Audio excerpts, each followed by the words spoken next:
1 ശമൂവേൽ 14-ാം അധ്യായം. ഒരു ദിവസം ശൗലിന്റെ മകൻ യോനാഥാൻ തന്റെ ആയുധവാഹകനായ ബാല്യക്കാരനോട്, വരിക, നാം അങ്ങോട്ട് ഫെലിസ്ത്യരുടെ പട്ടാളത്തിന്റെ നേരെ ചെല്ലുക എന്ന് പറഞ്ഞു. അവൻ അപ്പനോട് പറഞ്ഞില്ല താനും. ശൗൽ ഗിബെയുടെ അതിരിങ്കൽ മിഗ്രോനിലെ മാതള നാരകത്തിൻ കീഴിൽ ഇരിക്കുകയായിരുന്നു. അവനോട് കൂടെ ഉണ്ടായിരുന്ന പടജനം ഏകദേശം 600 പേർ. ശീലോവിൽ യഹോവയുടെ പുരോഹിതനായിരുന്ന ഏലിയുടെ മകനായ ഫീനഹാസിന്റെ മകനായ ഈഖാബോദിന്റെ സഹോദരനായ അഹീദൂബിന്റെ മകൻ അഹിയാവ് ആയിരുന്നു അന്ന് ഏഫോദ് ധരിച്ചിരുന്നത്. യോനാഥാൻ പോയത് ജനം അറിഞ്ഞില്ല. യോനാഥാൻ ഫെലിസ്ത്യരുടെ പട്ടാളത്തിന്റെ നേരെ ചെല്ലുവാൻ നോക്കിയ വഴിയിൽ ഇപ്പുറവും അപ്പുറവും കടുംതൂക്കമായ ഓരോ പാറയുണ്ടായിരുന്നു. ഒന്നിന് ബോസേസ് എന്നും മറ്റേതിന് സേനെ എന്നും പേർ. ഒന്ന് വടക്കുവശം മിഗ്മാസിന് മുഖമായും മറ്റേത് തെക്കുവശം ഗിബെയയ്ക്ക് മുഖമായും തൂക്കെ നിന്നിരുന്നു. യോനാഥാൻ തന്റെ ആയുധവാഹകനായ ബാല്യക്കാരനോട്, വരിക, നമുക്ക് ഈ അഗ്രചർമ്മികളുടെ പട്ടാളത്തിന്റെ നേരെ ചെല്ലാം. പക്ഷേ യഹോവ നമുക്ക് വേണ്ടി പ്രവർത്തിക്കും. അധികം കൊണ്ടോ അല്പം കൊണ്ടോ രക്ഷിപ്പാൻ യഹോവയ്ക്ക് പ്രയാസമില്ലല്ലോ എന്ന് പറഞ്ഞു. ആയുധവാഹകൻ അവനോട്, നിന്റെ മനസ്സ് പോലെയൊക്കെയും ചെയ്യുക, നടന്നുകൊള്ളുക, നിന്റെ ഇഷ്ടം പോലെ ഞാൻ നിന്നോട് കൂടെ ഉണ്ട് എന്ന് പറഞ്ഞു. അതിന് യോനാഥാൻ പറഞ്ഞത്, നാം അവരുടെ നേരെ ചെന്ന് അവർക്ക് നമ്മെ തന്നെ കാണിക്കാം. ഞങ്ങൾ നിങ്ങളുടെ അടുക്കൽ വരുവോളം നിൽപ്പിൻ എന്ന് അവർ പറഞ്ഞാൽ നാം അവരുടെ അടുക്കൽ കയറിപ്പോകാതെ നിന്നിടത്ത് തന്നെ നിൽക്കണം. ഇങ്ങോട്ട് കയറി വരുവൻ എന്ന് പറഞ്ഞാലോ നമുക്ക് കയറി ചെല്ലാം. യഹോവ അവരെ നമ്മുടെ കയ്യിൽ ഏൽപ്പിച്ചിരിക്കുന്നു എന്നതിന് ഇത് നമുക്ക് അടയാളം ആയിരിക്കും. ഇങ്ങനെ അവർ ഇരുവരും ഫെലിസ്ത്യരുടെ പട്ടാളത്തിന് തങ്ങളെ തന്നെ കാണിച്ചപ്പോൾ, ഇതാ, എബ്രായർ ഒളിച്ചിരുന്ന പൊത്തുകളിൽ നിന്ന് പുറപ്പെട്ടു വരുന്നു എന്ന് ഫെലിസ്ത്യർ പറഞ്ഞു. പട്ടാളക്കാർ യോനാഥാനോടും അവന്റെ ആയുധവാഹകനോടും, ഇങ്ങോട്ട് കയറി വരുവൻ, ഞങ്ങൾ ഒന്ന് കാണിച്ചു തരാം എന്ന് പറഞ്ഞു. അപ്പോൾ യോനാഥാൻ തന്റെ ആയുധവാഹകനോട്, എന്റെ പിന്നാലെ കയറി വരിക, യഹോവ അവരെ ഇസ്രായേലിന്റെ കയ്യിൽ ഏൽപ്പിച്ചിരിക്കുന്നു എന്ന് പറഞ്ഞു. അങ്ങനെ യോനാഥാനും അവന്റെ പിന്നാലെ ആയുധവാഹകനും തത്തിപ്പിടിച്ചു കയറി. അവർ യോനാഥാന്റെ മുൻപിൽ വീണു. ആയുധവാഹകൻ അവന്റെ പിന്നാലെ കൊന്നും കൊണ്ട് നടന്നു. യോനാഥാനും ആയുധവാഹകനും ചെയ്ത ഈ ആദ്യ സംഹാരത്തിൽ ഒരു കാണി നിലത്തിന്റെ പാതി നീളത്തിനകം 20 പേർ വീണു. പാളയത്തിലും പോർക്കളത്തിലും സർവ്വജനത്തിലും നടുക്കമുണ്ടായി. പട്ടാളവും കവർച്ചക്കാരും കൂടെ വിറച്ചു. ഭൂമി കുലുങ്ങി, വലിയൊരു നടുക്കമുണ്ടായി. അപ്പോൾ ബെന്യാമിനിലെ ഗിബെയിൽ നിന്ന് ശൗലിന്റെ കാവൽക്കാർ നോക്കി പുരുഷാരം ചിന്നി അങ്ങുമിങ്ങും ഓടുന്നത് കണ്ടു. ശൗൽ കൂടെയുള്ള ജനത്തോട്, എണ്ണി നോക്കി നമ്മിൽ നിന്ന് പോയവർ ആരെന്നറിവൻ എന്ന് കൽപ്പിച്ചു. അവർ എണ്ണി നോക്കിയപ്പോൾ യോനാഥാനും അവന്റെ ആയുധവാഹകനും ഇല്ലായിരുന്നു. ശൗൽ അഹിയാവിനോട്, ദൈവത്തിന്റെ പെട്ടകം ഇവിടെ കൊണ്ടുവരിക എന്ന് പറഞ്ഞു. ദൈവത്തിന്റെ പെട്ടകം ആ കാലത്ത് ഇസ്രായേൽ മക്കളുടെ അടുക്കൽ ഉണ്ടായിരുന്നു. ശൗൽ പുരോഹിതനോട് സംസാരിച്ചു കൊണ്ടിരിക്കുമ്പോൾ ഫെലിസ്ത്യരുടെ പാളയത്തിലെ കലാപം മേൽക്കുമേൽ വർദ്ധിച്ചു വന്നു. അപ്പോൾ ശൗൽ പുരോഹിതനോട്, നിന്റെ കൈ വലിക്ക എന്ന് പറഞ്ഞു. ശൗലും കൂടെയുള്ള ജനമൊക്കെയും ഒന്നിച്ചുകൂടി പടയ്ക്ക് ചെന്നു. അവിടെ അവർ അന്യോന്യം വെട്ടി വലിയ കലക്കമായിരിക്കുന്നത് കണ്ടു. മുൻപേ ഫെലിസ്ത്യരോട് ചേർന്ന് ചുറ്റുമുള്ള ദേശത്ത് നിന്ന് അവരോടുകൂടെ പാളയത്തിൽ വന്നിരുന്ന എബ്രായരും ശൗലിനോടും യോനാഥാനോടും കൂടെ ഉണ്ടായിരുന്ന ഇസ്രായേല്യരുടെ പക്ഷം തിരിഞ്ഞു. അങ്ങനെ തന്നെ എഫ്രയീം മലനാട്ടിൽ ഒളിച്ചിരുന്ന ഇസ്രായേലിലൊക്കെയും ഫെലിസ്ത്യർ തോറ്റോടി എന്ന് കേട്ടയുടനെ അവരും പടയിൽ ചേർന്ന് അവരെ പിന്തുടർന്നു. അങ്ങനെ യഹോവ അന്ന് ഇസ്രായേലിനെ രക്ഷിച്ചു. പട ബേത്താവൻ വരെ പരന്നു. സന്ധ്യയ്ക്ക് മുൻപും ഞാൻ എന്റെ ശത്രുക്കളോട് പ്രതികാരം ചെയ്യുവോളവും ആഹാരം കഴിക്കുന്നവൻ ശപിക്കപ്പെട്ടവൻ എന്ന് ശൗൽ പറഞ്ഞ് ജനത്തെ കൊണ്ട് സത്യം ചെയ്യിച്ചിരുന്നതിനാൽ ഇസ്രായേലിയർ അന്ന് വിഷമത്തിലായി. ജനത്തിൽ ഒരുത്തനും ആഹാരം ആസ്വദിച്ചതുമില്ല. ജനമൊക്കെയും ഒരു കാട്ടുപ്രദേശത്ത് എത്തി. അവിടെ നിലത്ത് തേനുണ്ടായിരുന്നു. ജനം കാട്ടിൽ കടന്നപ്പോൾ തേൻ ഇറ്റിറ്റ് വീഴുന്നത് കണ്ടു. എങ്കിലും സത്യത്തെ ഭയപ്പെട്ട് ആരും തന്റെ കൈ വായിലേക്ക് കൊണ്ടുപോയില്ല.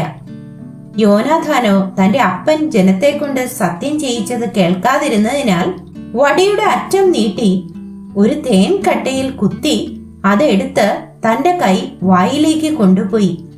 അവന്റെ കണ്ണ് തെളിഞ്ഞു. അപ്പോൾ ജനത്തിൽ ഒരുത്തൻ, ഇന്ന് യാതൊരു ആഹാരമെങ്കിലും കഴിക്കുന്നവൻ ശപിക്കപ്പെട്ടവൻ എന്ന് പറഞ്ഞ് നിന്റെ അപ്പൻ ജനത്തെ കൊണ്ട് സത്യം ചെയ്യിച്ചിട്ടുണ്ട്. ജനം ക്ഷീണിച്ചു മരിക്കുന്നു എന്ന് പറഞ്ഞു. അതിന് യോനാഥാൻ, എന്റെ അപ്പൻ ദേശത്തെ കഷ്ടത്തിലാക്കി ഞാൻ ഈ തേൻ ഒരല്പം ആസ്വദിക്കൊണ്ട് എന്റെ കണ്ണ് തെളിഞ്ഞത് കണ്ടില്ലയോ? ജനത്തിന് കണ്ടുകിട്ടിയ ശത്രുക്കളുടെ കൊള്ളയിൽ നിന്ന് അവർ എടുത്ത് ഇന്ന് വീണ്ടും പോലെ ഭക്ഷിച്ചിരുന്നു എങ്കിൽ എത്ര നന്നായിരുന്നു. എന്നാൽ ഇപ്പോൾ ഫിലിസ്ത്യരുടെ അപജയം അത്ര വലുതായില്ലല്ലോ എന്ന് പറഞ്ഞു. അവർ അന്ന് മിക്മാസ് തുടങ്ങി അയ്യാലോൻ വരെ ഫിലിസ്ത്യരെ സംഹരിച്ചു. ജനം ഏറ്റവും തളർന്നുപോയി. ആകയാൽ ജനം കൊള്ളയ്ക്ക് ഓടിച്ചെന്ന് ആടുകളെയും കാളകളെയും കിടാക്കളെയും പിടിച്ച് നിലത്ത് വെച്ച് അറുത്ത് രക്തത്തോടുകൂടെ തിന്നു. ജനം രക്തത്തോടെ തിന്നുന്നതിനാൽ യഹോവയോട് പാപം ചെയ്യുന്നു എന്ന് ശൗലിന് അറിവ് കിട്ടിയപ്പോൾ അവൻ, നിങ്ങൾ ഇന്ന് ദ്രോഹം ചെയ്യുന്നു. ഒരു വലിയ കല്ല് എന്റെ അടുക്കൽ ഉരുട്ടിക്കൊണ്ടുവരുവിൻ എന്ന് പറഞ്ഞു. പിന്നെയും ശൗൽ, നിങ്ങൾ ജനത്തിന്റെ ഇടയിൽ എല്ലായിടവും ചെന്ന് അവരോട് ഓരോരുത്തൻ താന്താന്റെ കാളയെയും ആടിനെയും എന്റെ അടുക്കൽ കൊണ്ടുവന്ന് ഇവിടെ വെച്ച് അറുത്ത് തിന്നുകൊള്ളുവിൻ. രക്തത്തോടെ തിന്നുന്നതിനാൽ യഹോവയോട് പാപം ചെയ്യരുത് എന്ന് പറവിൻ എന്ന് കൽപ്പിച്ചു.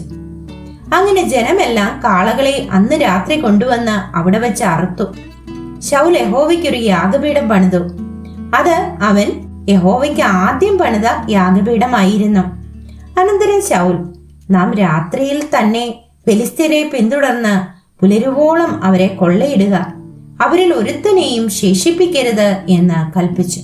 നിനക്ക് ബോധിച്ചതുപോലെയൊക്കെയും ചെയ്തു കൊള്ളുക എന്ന് അവർ പറഞ്ഞപ്പോൾ, നാം ഇവിടെ ദൈവത്തോട് അടുത്തു ചെല്ലുക എന്ന് പുരോഹിതൻ പറഞ്ഞു. അങ്ങനെ ശൗൽ ദൈവത്തോട്, ഞാൻ ഫെലിസ്ത്യരെ പിന്തുടരണമോ?